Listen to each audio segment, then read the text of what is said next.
ሰላም የተወደዳችሁ የኢሬሳት ቴሌቪዥን ተከታታዮች፣ ለዛሬ ሐምሌ 18 ቀን 2026 የተሰናዱ የምሽት ዜናዎችን ወደ እናንተ ማድረስ እንጀምራለን።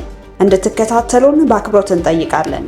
አበይት ነጥቦቹን በቅድሚያ የትግራይ እናቶች ለዳግም ጦርነት ልጆቻቸውን መገበር አይገባቸውም ተባለ።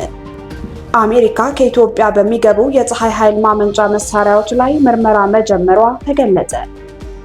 ሱዳን ከቱርክ ኩባንያ ጋር የመግባቢያ ስምምነት ተፈራረመች። በየመን 4 ወታደሮች ተገደሉ፣ ሌሎች 10 ቆሰሉ። አሜሪካ በደቡባዊ ኢራን ለተከታታይ 7 ሌሊቶች ከባድ የአየር ጥቃት ፈጸመች ተባለ። በጀርመን ከፍተኛ የሽብር ስጋት መኖሩን የሀገሪቱ ውስጥ ጉዳይ ሚኒስቴር ገለጸ። ወደ ዝርዝር ዜና እናልፋለን። አብራችሁን ቆዩ። የትግራይ እናቶች ለዳግም ጦርነት ልጆቻቸውን መገበር አይገባቸውም ተባለ። በአዲስ አበባ የሚኖሩ የትግራይ ክልል ተወላጆች የክልሉ እናቶች ከሰሜኑ ጦርነት ሳያገግሙ ለዳግም ጦርነት ልጆቻቸውን መገበር አይገባቸውም አሉ።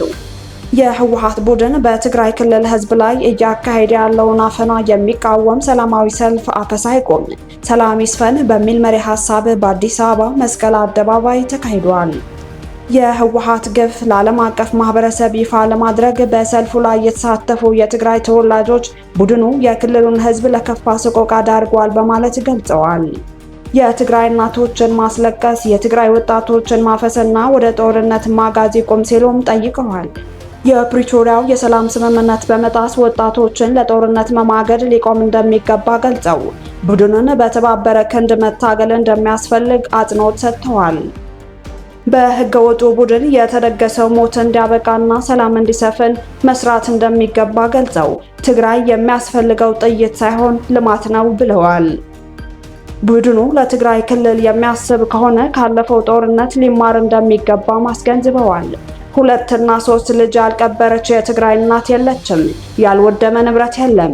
ይህ ጥፋት ዳግም እንዳይከሰት የትግራይ ተወላጆች የኢትዮጵያ መንግስትና የዓለም አቀፉ ማህበረሰብ በትብብር መስራት አለባቸው ብለዋል።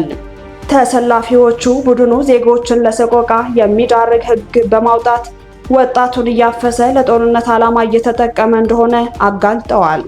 ህገ ወጡ ህወሓት በትግራይ ህዝብ ላይ እያደረሰ ያለው ግፍና አፈና በአስቸኳይ ሊቆም እንደሚገባ ገልጸው የትግራይ ህዝብ ምርጫ ሰላም ነው ብለዋል። ወጣቶች ያለ ፍላጎታቸው እየታፈሱ ወደ ጦርነት እየተጋዙ መሆናቸውን ጠቅሰዋል።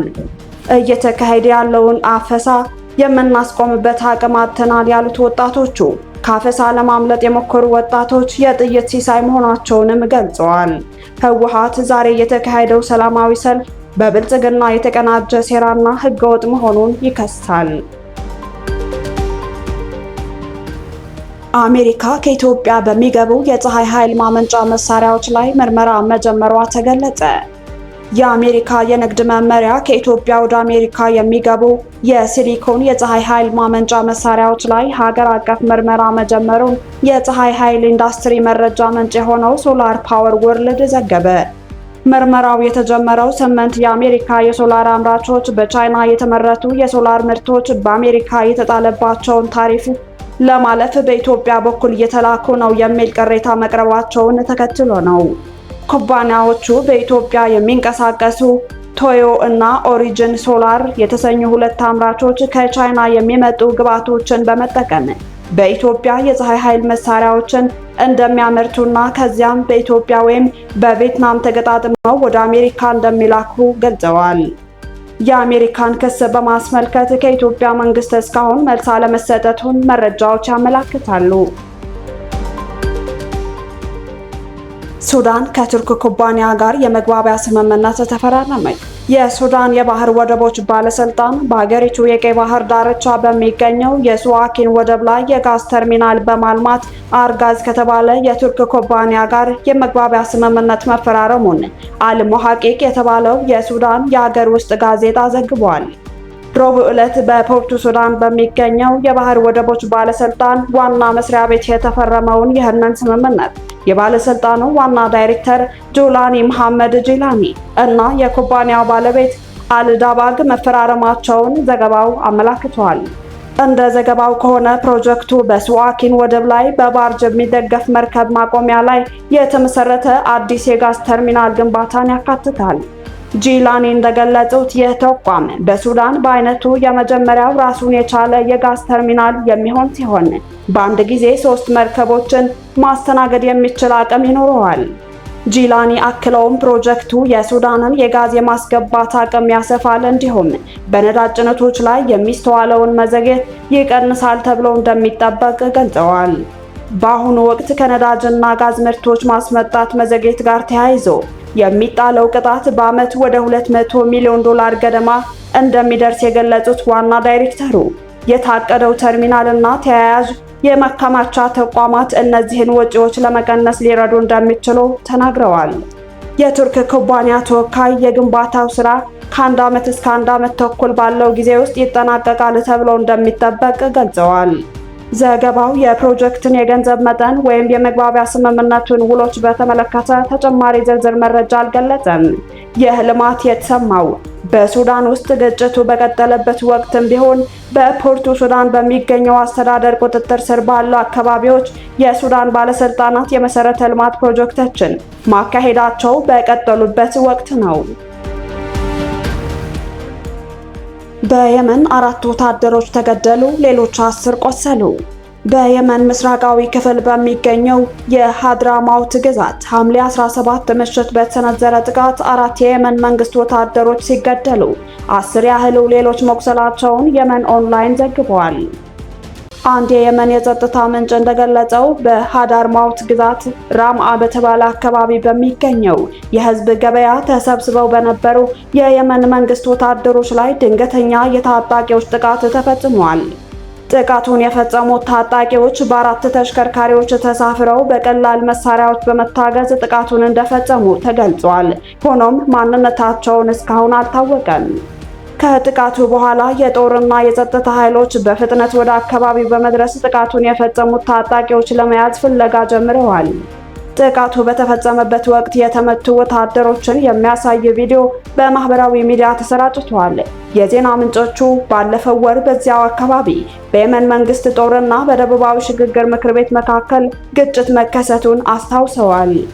የመን ከ2014 መጨረሻ ጀምሮ በዓለም አቀፍ እውቅና ያለው መንግስትና የሁቲ ኃይሎች መካከል በተቀሰቀሰ ከባድ ጦርነት ውስጥ ትገኛለች። ይህ ጦርነት በአገሪቱ በብዙ አካባቢዎች የታጠቁ ቡድኖች እንዲበራከቱ ምክንያት ሆኗል ሲል የመን ኦንላይን ዘግቧል። አሜሪካ በደቡባዊ ኢራን ለተከታታይ 7 ሌሊቶች ከባድ የአየር ጥቃት ፈጸመች ተባለ።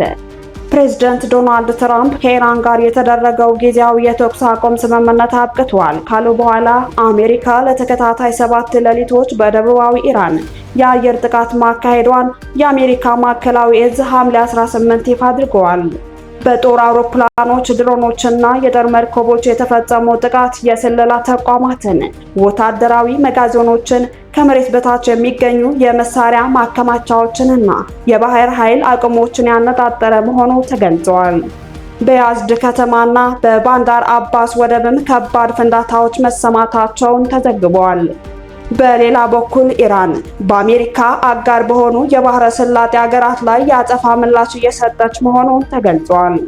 የዮርዳኖስ ጦር ከኢራን የተተኮሱ 10 ሚሳኤሎችን ማምከኑን ሲገልጽ፣ ኩዌት በበኩሏ በኢራን የድሮን ጥቃት ወታደሮቿ መቁሰላቸውንና የኤሌክትሪክና የውሃ ተቋማት መጎዳታቸውን አስታውቃለች። እየተባባሰ ባለው ግጭት ምክንያት ከዓለም የነዳጅ ንግድ 1/5 የሚያልፍበት ስትራቴጂካዊው የሆርሙዝ ባህረ ሰላጤ መተላለፊያ በመርከቦች እንቅስቃሴ ላይ ከፍተኛ መስተጓጎል መፍጠሩ ተነግሯል።